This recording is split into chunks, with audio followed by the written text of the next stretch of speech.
This is a story about a murder case. And how it actually started is I was recommended to an extremely wealthy woman whose husband was the president of one of the biggest pharmaceutical companies in the world. They make the medication that CVS and Walgreens and all them. This is where the big bucks are, billions. And she had been out. She had a diamond ring that was worth $250,000. It's a matter of zeros, in their life. So she had a diamond ring that was worth $250,000. So she gets drunk and she's in the back of this limo. And they rent from two limo companies all the time. This extremely wealthy family. They had huge accounts with them. Anyway, she lost her diamond ring. She's drunk. She doesn't even realize it. She wakes up in the morning. The diamond ring isn't there, and then she remembers somehow she took it out. She did something, but she lost it. And she contacted the company, contacted the driver. They said they couldn't find it. I got involved. She hired me, and I got involved with the situation and got enough background on the driver and everything, put enough of it together that I could make him very nervous. I couldn't prove anything, but I could make him very nervous. And I went to the head of the company and pointed out how large these people's account was. But that's a $250,000 ring, so it's it's really a weighty thing. How much does the client spend? So I presented it to them, but I showed them all of this overwhelming circumstantial evidence I had on background on him and the people he hung around with and stuff associated with that. 3 days later, the driver gave the wealthy woman a call and told her that he had found the ring. He did another check. I wonder why.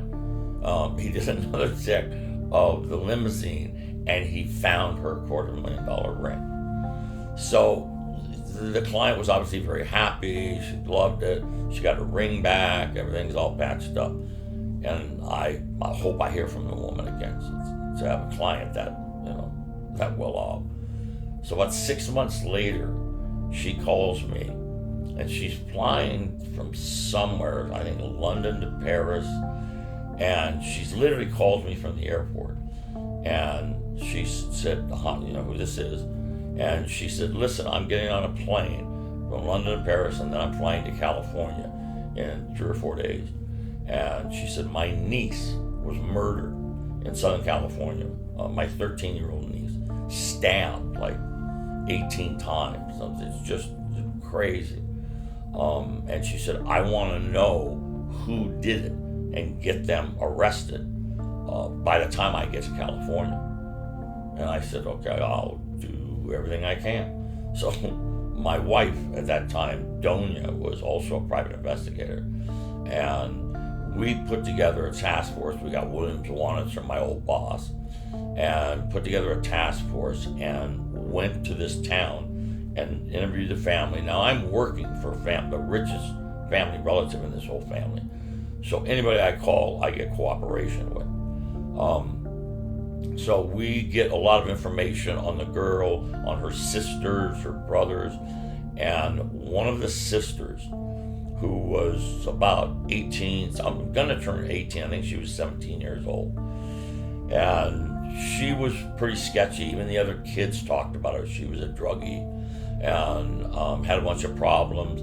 And during the murder, there was a pair of Roman sandals, a nice shoe actually, that is leather tied together, and then it goes all the way up the leg. It crisscrosses the leather, and that's why they call them Roman sandals. And they belonged to the sister, 17 or 18-year-old sister. And those were stolen. It was the only thing that was stolen.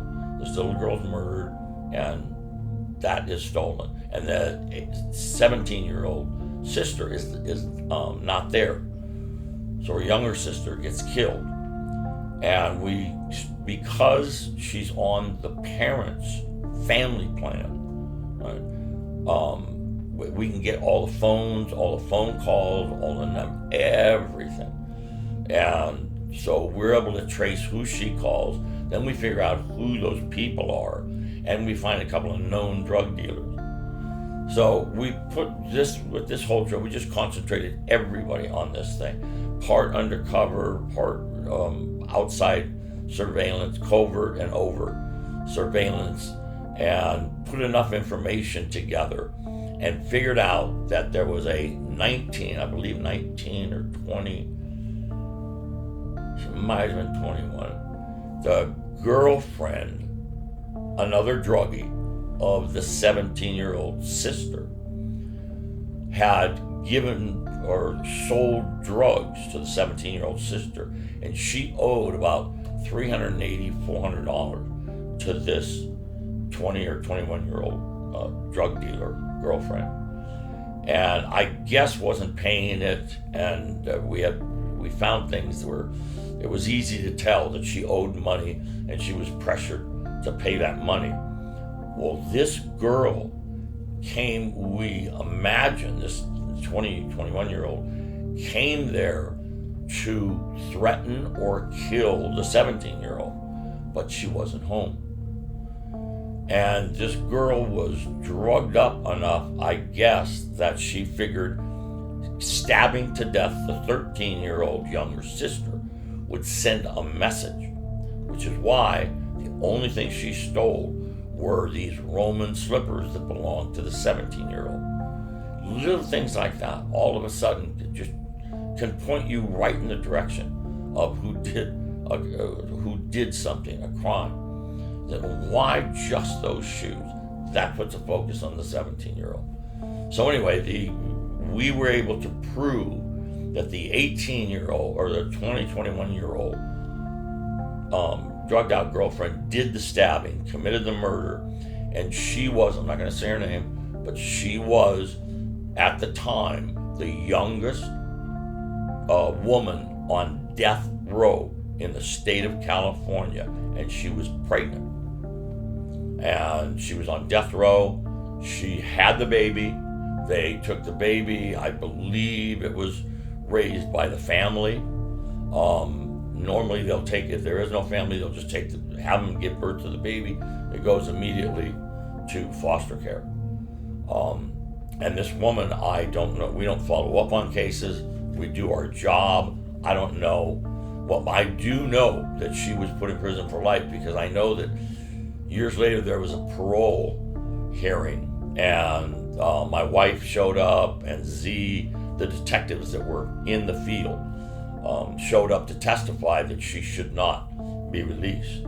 But she was the youngest woman on death row in the state of California ever at that time, and pregnant at the same time. And this was, God, I'm trying to remember the year. It was 80s or 90s. Yeah, it was 80s or 90s. And it was much easier then to run telephone. She had her own phone in her room.